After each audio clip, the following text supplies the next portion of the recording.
This microcredential deals with understanding workplace emergencies and consists of 4 targeted skills. This targeted skill is about preventing workplace emergencies and accidents. There is truth to the old saying, an ounce of prevention is worth a pound of cure. Some occupations have higher risks associated with them. But the truth is that accidents can happen in any work environment. It's important to know how to prevent them and what to do if an accident happens. Accident prevention can be accomplished with some basic steps. First, keep the workplace clean and free of hazards. Always be alert and aware of your surroundings. Be sure that workspaces are free of obstructions. For example, cords and cables should not be placed in a walkway to create a tripping hazard. Any spills or liquids need to be cleaned promptly to prevent spills and falls.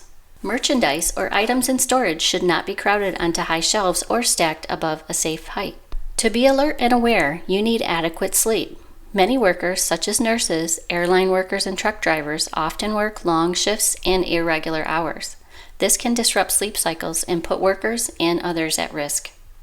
Many jobs have developed standards for the number of night shifts and how much overtime a worker can perform over a certain period of time.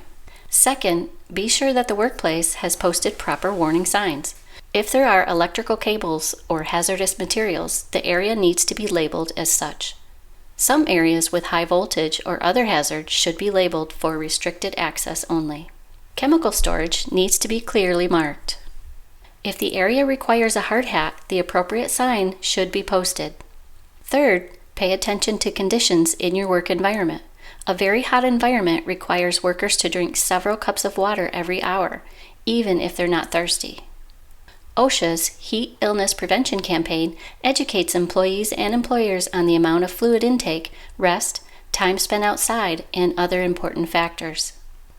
Workers in a bakery, landscapers, and construction workers are all at risk for exposure to excessive heat. Fourth, check the maintenance record of the vehicles you operate. Be sure they have passed a safety inspection. Whether you are operating heavy equipment or a company car, it's important that the vehicle be safe.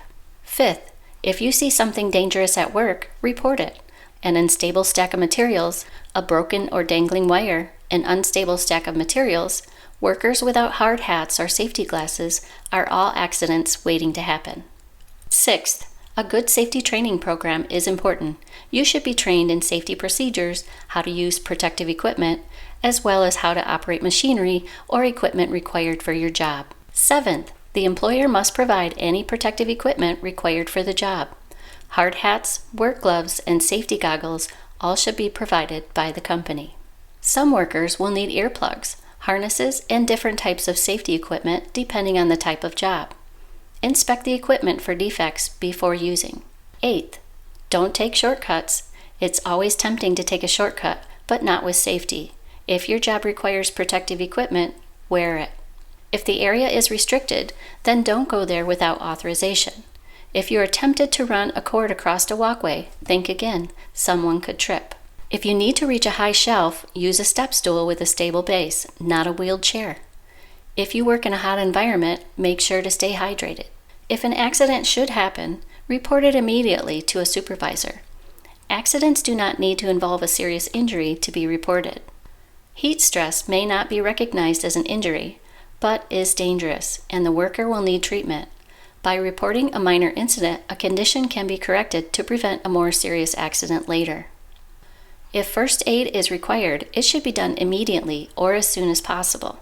The Occupational Safety and Health Administration, or OSHA, requires all workplaces to have a well-stocked first aid kit. If there are many employees, several first aid kits should be available. Many employers with more than 10 employees are required by OSHA to keep a record of serious work-related injuries and illnesses. These records must be kept for 5 years. In conclusion, to be safe at work, always be aware of your work environment and report any potential hazards. Keep your workplace safe by following the preventative safety steps outlined here. The focus is always on prevention.